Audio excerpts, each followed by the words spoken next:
Alhamdulillah Rabbil Alameen wa salatu wassalam ala khatim al-anbiya ashraf al-mursaleen wa ala alihi wa ashabihi ajma'in amma ba'd.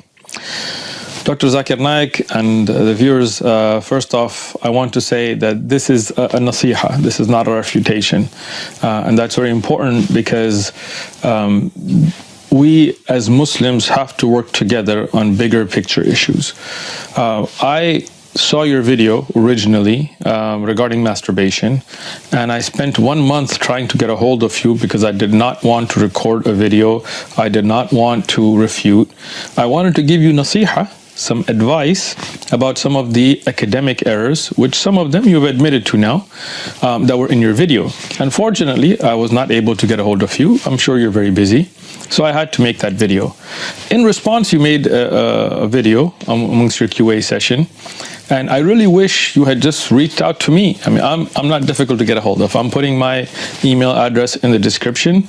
If you or your people can please reach out, because I've tried to reach out to you, so we can talk offline and not make videos back and forth.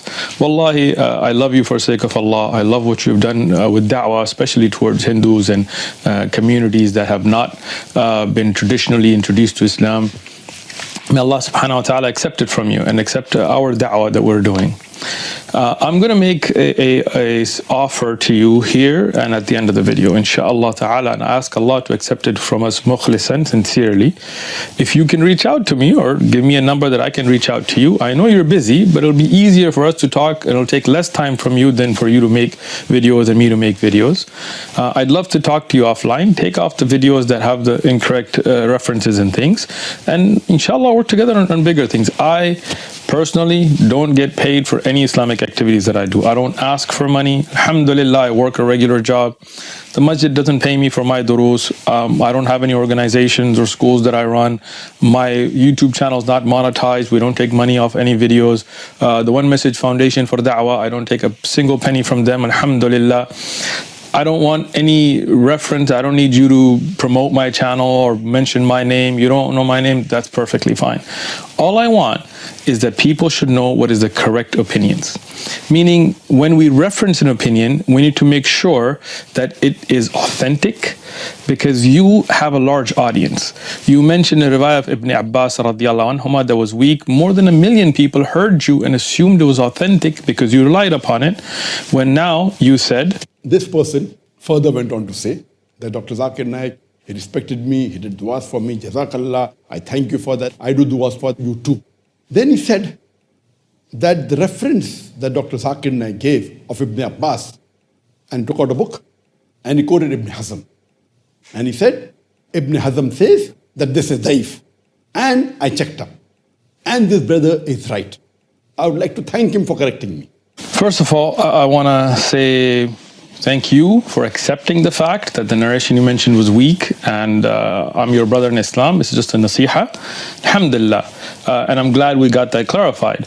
And that was the point of my videos, to clarify these types of academic errors. And if I had contacted you, or if you had contacted me, if we were in touch, then we wouldn't have to make a video. I could just tell you, Dr. Zakir, may Allah reward you, this is weak, here's the proof, here's the book, here's the evidence, done.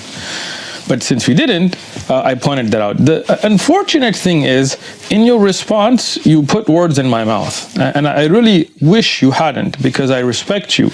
I did not mention Ibn Hazm anywhere in my video. I know you're referring to me, because even though you didn't remember my name, but the references you gave, I put forward, the pictures and the books and all of that. I never mentioned Ibn Hazm. I'm putting the link to my original video in its original format here, and anybody can watch it. I would really appreciate if you would watch. I know you watched it already, but apparently you didn't pay attention to it, because you said I quoted Ibn Hazm. I did not quote Ibn Hazm. Here's a clip from my original video. This is, for example, in the Sunan al-Kabir of al-Bayhaqi.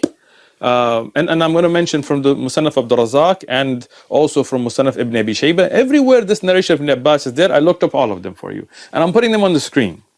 Here, if you had looked at this, you would have seen, as it's highlighted on the screen right there, that after mentioning this narration, Imam al-Bayhaqi himself says, هذا مرسل موقوف. This is موقوف on Ibn Abbas, and it's mursal. It has a broken chain.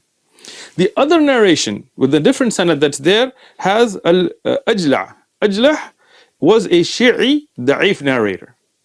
So both of those, going back to Ibn Abbas, are weak. Those are both weak narrations. Now, you could mention that this has also been mentioned in the Musannaf Abdul Razak, as it's on your screen. That's also a weak narration. Now, in the Musannaf of Ibn Abi Shayba, and again I'm putting all these on the screen as well, and I looked up each actual book to make sure that these narrations are, whether they're authentic or not. There is another sanad that also goes through Abu Yahya, as is an Abi Yahya on the screen. He is majhul al-hal. He is an unknown narrator. And here you will see highlighted on your screen where even in the Musannaf it mentions that this has a majhul narrator. طيب? So these are weak narrations. All of those from Ibn Abbas, every single sanad through all the different books, they all have weak narrators. Now you see, Dr. Zakir, may Allah reward you for the good, and may Allah reward you for admitting that that narration is weak, but may Allah forgive you for putting words in my mouth, because I did not mention Ibn Hazm. As you can see from the video, and the link to the original video is in the description, anybody can watch it. I mentioned the Sunan al-Kabir, which is right here on top, which is of al-Bayhaqi, from the original works that collected that narration, from those that have chains of reporters all the way to Ibn Abbas, and the breaks in them and the weaknesses in them, and in the Musannaf Ibn Abi Shayba, which is right behind me here, and in the Musannaf Abdul Razak, which is there. I showed the pictures, I showed the chains and the weakness. I did not mention Ibn Hazm. And I'll tell you why. This is Al-Muhalla. I have it here. It's on the other side of my library. Muhalla is actually a sharh of Mujalla. And this is not an original work that compiles the narrations with chains. This is the work of Ibn Hazm in explaining another book, and then he brings narrations, but he doesn't have the chain. Why I went to the original books, and I showed you from the Sunan al-Kabir of al-Bayhaqi, I showed you from Musannaf Ibn Abi Shayba and Musannaf Abdul Razak, because these are the original works that have the chains where they actually spoke to the one who narrated the hadith going back to Ibn Abbas. I never mentioned Ibn Hazm. I never mentioned Ibn Hazm's grading of it. I never mentioned a part of Ibn Hazm's quoting. I gave you the actual hadith with the chains, and then I gave you the weaknesses. Al-Bayhaqi, the original compiler of the hadith himself, as you saw in the clip, he says this is mursal mawquf. Yani this is the weakness, it has a break, and it only goes to the Sahabi. So he himself, as the compiler of the hadith, not somebody later, not Ibn Taymiyyah, and we'll discuss Ibn Taymiyyah rahmatullah alayh, and not Ibn Hazm as in a fiqh book, rather the original muhaddith, not Ibn Hazm, Al-Bayhaqi, Abdul Razak al-San'ani, and Ibn Abi Shayba. I gave you those references, so I appreciate you admitting that what you quoted was weak. But why did I not say it is daif? Because the same Ibn Abbas was quoted by Shaykh Ibn Taymiyyah. And I'll come to that quotation. When he says that Ibn Abbas believed that it is permitted when necessity, he did not say it is daif. So when Shaykh Ibn Taymiyyah quotes Ibn Abbas without saying it is daif, I take it for granted it's authentic. That's the reason I quoted. But now when you're quoting me another muhaddith in Ibn Hazm, who came 200 years before. Once again, dear doctor, this is the advice that I was giving you, that you said in the beginning of your second video that you have a team that you hire in India and there's people with masters and PhD. Then whoever is preparing those notes for you is not doing their job, because Ibn Taymiyyah rahmatullah alayh, Taqiyuddin Ibn Taymiyyah, I showed his quote in Arabic in the whole thing in my first video, but he says Kalam Ibn Abbas. He doesn't say Sahhan Ibn Abbas. He didn't say it's authentic from Ibn Abbas. He just said the what has been attributed, reported. And you say that in your second video. I'll play those as well, inshallah. So this is a mistake. Ibn Taymiyyah rahmatullah alayhi in Majmu' al-Fatawa, his style of writing is he gives all the references, he gives all, but unless he says this is authentic, it do not assume that it's authentic. And here, that assumption led to you making a video that millions of people saw. At least last time I checked was more than 1 million views. And they assumed something is authentic because you quoted it, when now you have admitted and you know was weak. The difference between his death and Ibn Hazm, that is 260 years.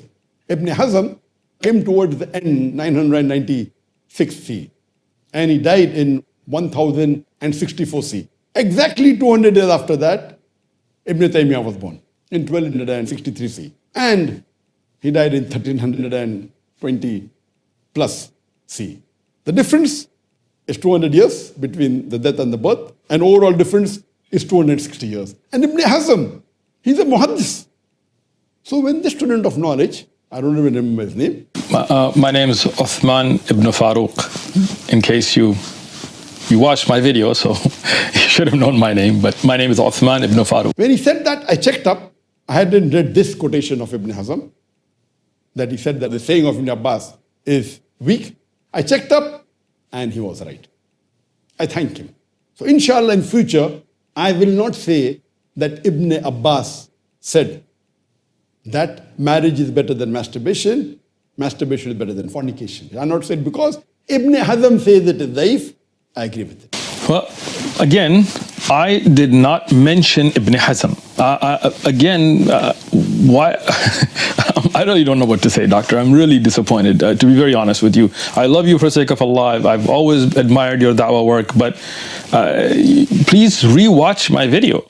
Anybody else that wants to, it's in the description. I never mentioned the grading of Ibn Hazm. You are correct that Ibn Hazm did weaken it, but that's not the point, because Ibn Hazm is a scholar who wrote a fiqh book, an explanation of another book, collecting some narrations. He's not the original muhaddith.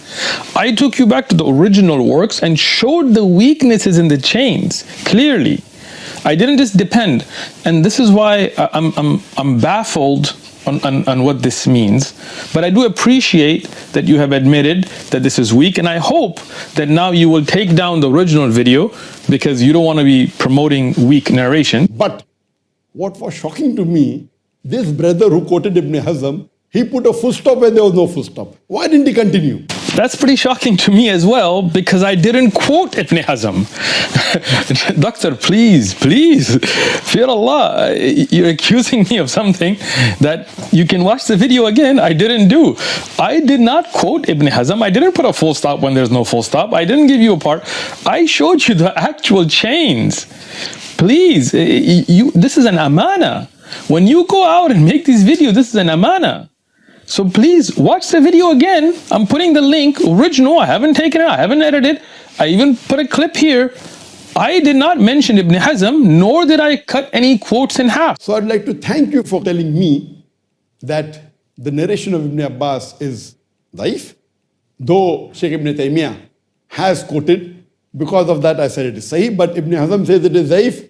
He's a muhaddis, and in hadith, of course, he's a higher level than Ibn Taymiyyah. I'd like to thank you, but I would like to correct you also, that please don't quote half. If you're quoting Ibn Hazm, and if you say that Ibn Abbas is daif, also quote that Ata, who said Makrooh is sahih, and the other Tabain, who said it is Mubah sahih.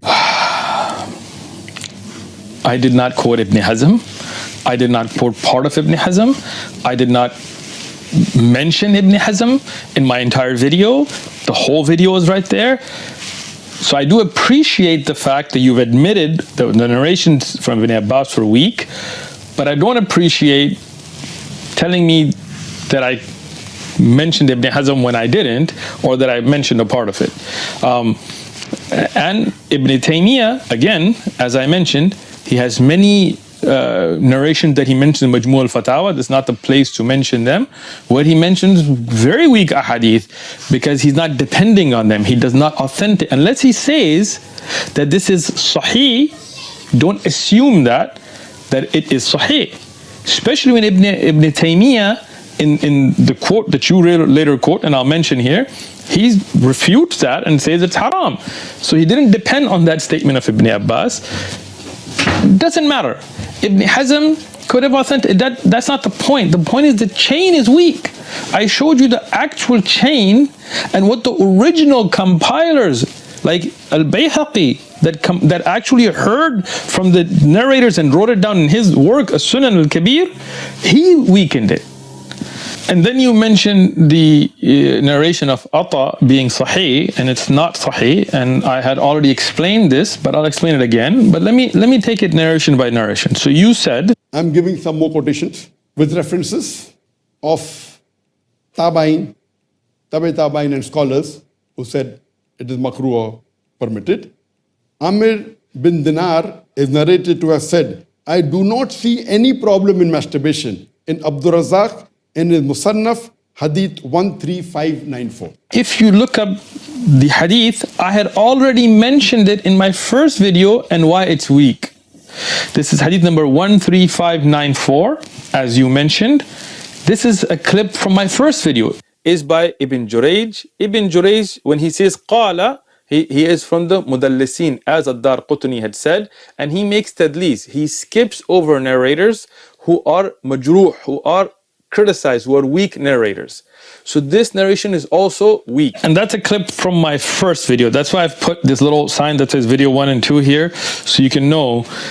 If you had just paid attention to the first video, I'd already mentioned Ibn Jurayj, and you mentioned him without knowing his hal. This is why I'm saying, either you should get somebody who knows these ulum to help you, or you should learn jarh wa ta'dil, because you're promoting things without knowing their weaknesses. Ibn Jurayj is a mudallis. He does what's called tadlis. He skips over, especially when he says qala or an, and this is, you can look at the aqwal of Imam Ahmed and other scholars, and I'll mention some inshallah.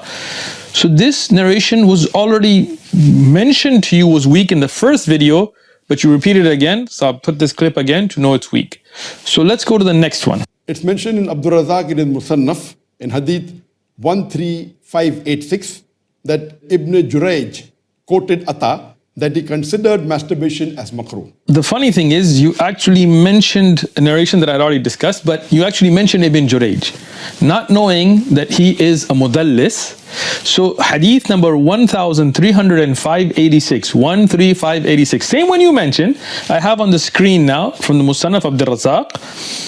Here, Ibn Jurayj, he says an Ata. Ibn Jurayj is a mudallis. He hides weak narrators. So Imam Ahmed, and I put the quote here, he says that when Ibn Jurayj says qala or an from Ata, he has not heard that hadith from Ata. فَإِنَّهُ لَمْ يَسْمَعَهُ مِنْ عَطَى. This is, I put the Arabic here and I'm translating. The great scholars of hadith, this narrator Ibn Jurayj, he is a mudallis.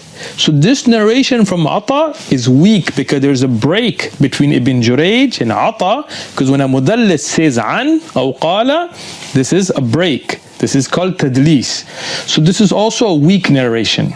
It's further mentioned in Abdul Razak in his Musannaf, Hadith 13593, that Mujahid is narrated to have said, the early generations used to command their youth to practice masturbation. I repeat, Mujahid is narrated to have said, the early generations used to command their youth to practice masturbation. Talking about the Salaf. And I repeat that this narration is weak, and I had said that in my first video already. So I don't understand why you're repeating those same weak narrations that I already addressed and showed you the weakness, not just from the qawl of some later alim. I could have brought Shaykh Albani's qawl, or I brought you the original works of hadith and the chains and where the weakness is. Here's the clip from my first video. So I repeat, this hadith is da'if because in this narration fihi mastur, there is a reporter who is unnamed. Wa isnad ghayr sahih.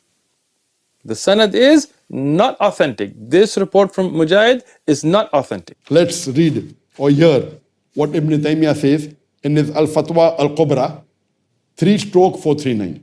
He says, Ibn Taymiyyah, as for masturbation by the hand, it is forbidden by the majority of the scholars. But it is the most correct of the two views of the school of Ahmad. That means Ahmad ibn Hanbal had one view that it is forbidden. Dear doctor, once again, you didn't listen to what I said. In my first video, I said that there are multiple opinions attributed to Imam Ahmad on many masail, including this one. But this is why the scholars of the Hanbali madhab, like Ibn Taymiyyah, rahmatullah alayh, they go and find which is the authentic, which is the correct, what is the popular, what is the well-known opinion of Imam Ahmad. And this is the problem with your first video, is you attributed to Imam Ahmad a weak narration, which is not the authentically established narration from him. And then you yourself, here from Ibn Taymiyyah, admit that. I never said there is not another opinion attributed. In fact, quite to the opposite.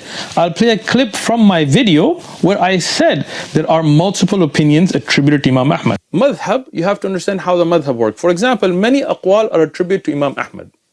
Because the way the fiqh of Imam Ahmed was collected, people went around to all the different students and collected. And then the ulama, the Hanabila, they specialized on figuring out which one is actually the saying of Imam Ahmed.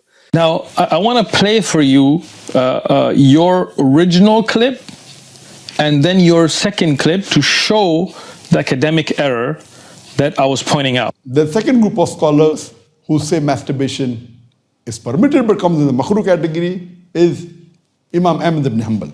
He's of the opinion that masturbation should not be done, but if you're going to do fornication, then you can do masturbation, and he puts it in the Makrooh category. So the Hanbali school of thought, most of them, they say that masturbation comes under the Makrooh category. So you see the error there. First, you said Imam Ahmed holds this view when you yourself read from Ibn Taymiyyah that that is not the well-known view of Imam Ahmed. That is a rare view.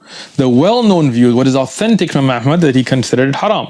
Second, you said this is the opinion of the Hanbali madhab, which is not, as you will refute yourself from your second video in a minute. And this is a very minute amount of Hanbali scholars that took this view. The majority, the Jamhur of the Hanabila and the Mu'tamid, the established position of the madhab, is it is haram. Here is yourself refuting yourself from your second video. Furthermore, Ibn Taymiyyah says in his Muqtasar al-Fatwa al-Misriya, the Egyptian fatwa, page number 34, masturbation is haram in the sight of majority of the scholars, and it is most prevalent view narrated about Ahmad. And other is that it is Makrooh. So you see the difference, right? This is the mistake. In the first video, you said Imam Ahmad's view is that it's Makrooh. But in your own reading now, you're reading from Ibn Taymiyyah that that's not true. The most prevalent, the established view of Imam Ahmad, that is haram. And you said this is the view of the Hanabila, and it's not. It's a minority view in the madhab, but the majority of the madhab and the mu'tamid of the madhab. And in my first video, I gave all the books and references and pictures of the madhab itself as well. Not going to repeat those. But then you continued. There is another group of scholars who say it is Makrooh, very clearly. Even the above groups permitted, but not placing whether it's Makrooh or Mubah. These group of scholars emphatically mention it is Makrooh. One of them is Ata. Jurayj says qala or an from Ata. He has not heard that hadith from Ata. فَإِنَّهُ لَمْ يَسْمَعَهُ مِنْ Ata. This is, I put the Arabic here and I'm translating. The great scholars of hadith, this narrator Ibn Jurayj, he is a mudallis. So this narration from Ata is weak because there's a break between Ibn Jurayj and Ata, because when a mudallis says an or qala, this is a break. This is called tadlis. So this is also a weak narration. Jabir bin Zayd, student of Ibn Abbas, he said it is Makrooh. Jabir bin Zayd, which in your original video you said Ja'far ibn Zayd, and I clarified that it's Jabir ibn Zayd. In my first video, my dear doctor, I clarified this hadith is da'if as well. I know you watched it, but apparently you didn't pay attention to it because you're repeating those same narrations. I'm going to just put a clip from my first video which shows clearly this narration from Jabir ibn Zayd is da'if. It's a da'if narration because it's reported from a Thawri, from Abbad ibn Mansur.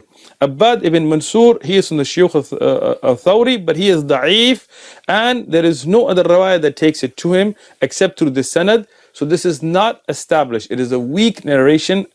Then you continue to mention this. There's another group of scholars who say it is Mubah. Mubah means you can do it whenever you want. There is no sin at all. You don't require a reason for it.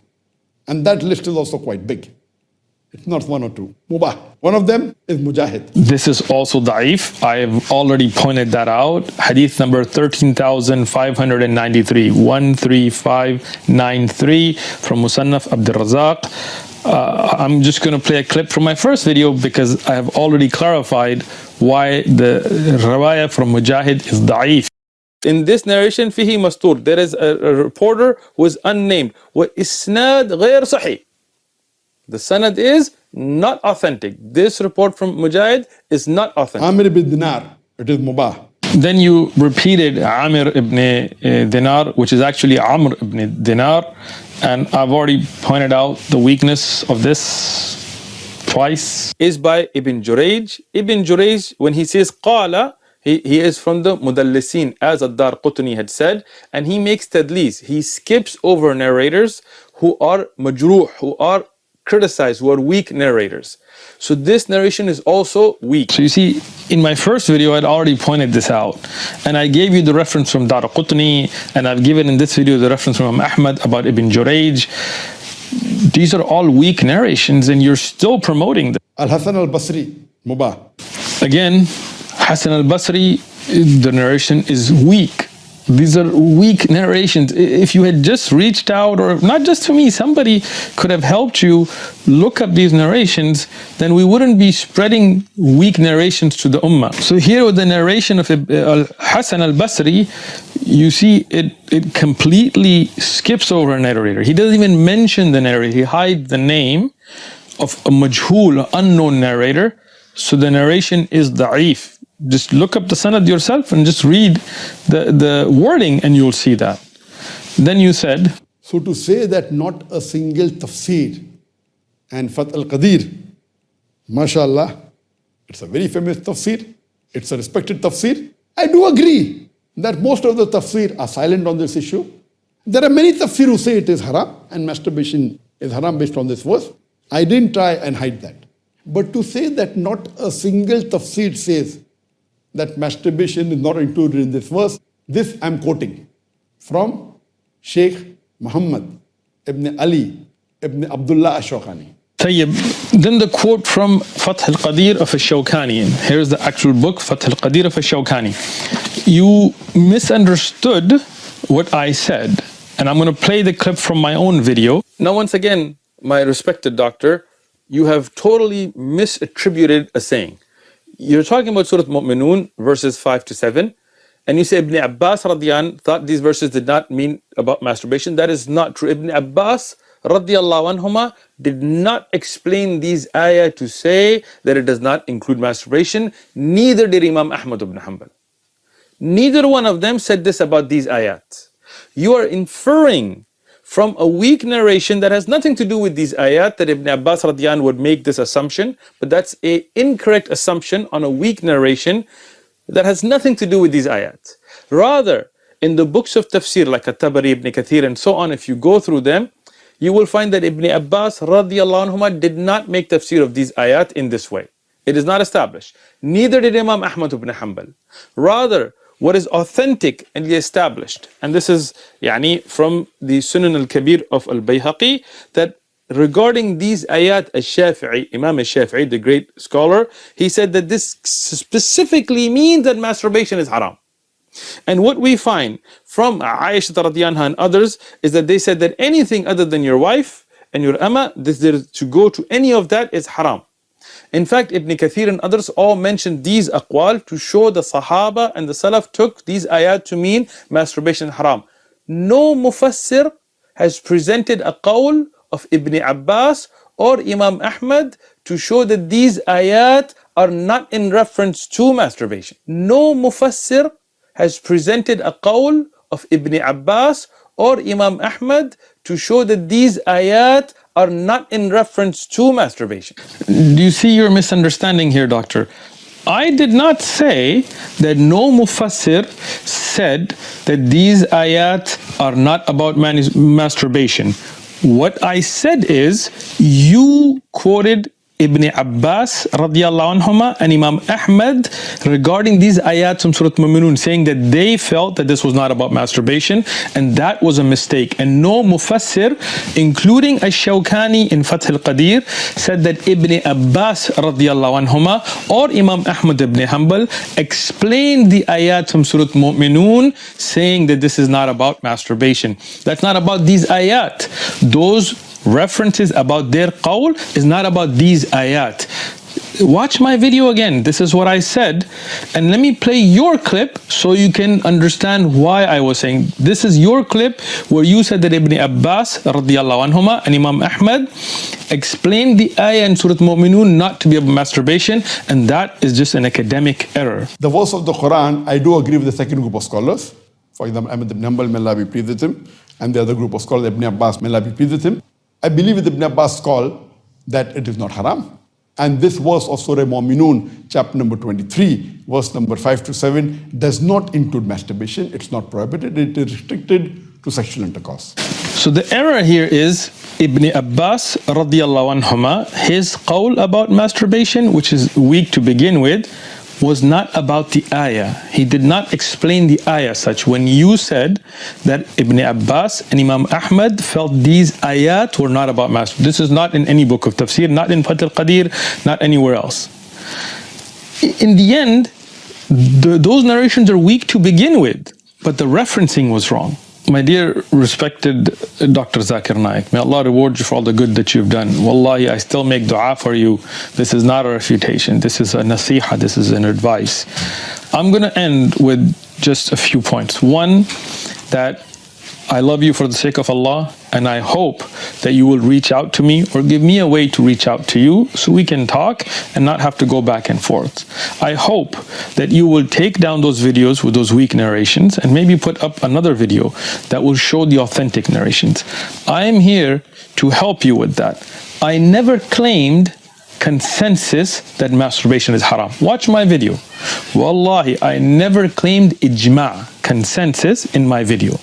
What I presented was that the four well-known madhahib, Hanafi, Maliki, Shafi'i, Hanbali, the mu'tamid, relied upon view of all four of these madhahib is that masturbation is haram.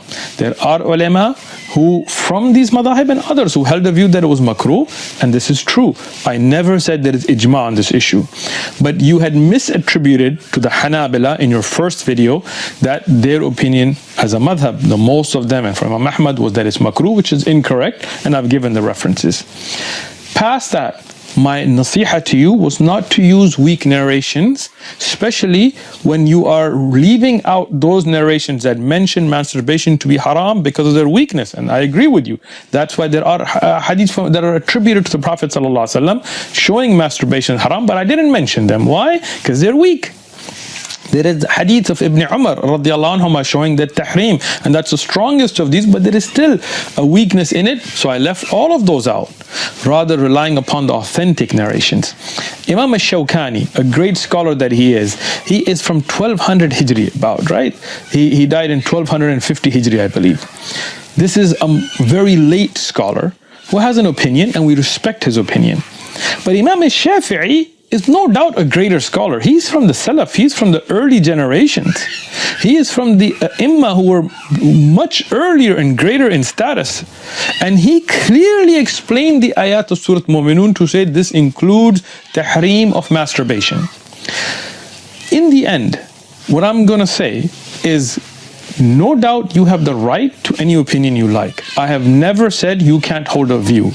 But my nasiha to you is the research to make sure you're presenting the authentic opinions, and when you mention an opinion and it's weak, don't represent that without showing its weakness, because in the ummah who trusts you, who watches you, who follows you, take in weak narrations thinking they're authentic. I would love for you to work with me. I don't want fame. Wallahi, I've seen a lot of people in comments from your fans that try to criticize me, saying you want to make money. It's only because they don't know me. I don't take a single penny from my masjid, from any dawah. If any dawah organization invite me to speak, even if I fly, I'll pay for my own tickets, I'll pay for my own hotel. I have never taken a single penny for any dawah activities. I don't run any organizations, I don't fundraise, I work a regular job myself to earn my own rizq. So I don't want fame. I don't want you to even mention me. But if you have such narrations, let me know. I'm willing to help. I can refer you to Farid Responds or other brothers who can help you with this. You don't even have to mention us. No plug is needed, no money, just so you present the authentic information to the ummah, and after that you can hold any view you like. As long as within the Ahl Sunnah, and no doubt that your view that is makruh is within the Ahl Sunnah, but your references were incorrect, and even in your second video are incorrect. At least present the picture correctly to the ummah, and we will hope from Allah subhanahu wa ta'ala that Allah guides us all towards the haqq. Wa jazakumullahu khairan.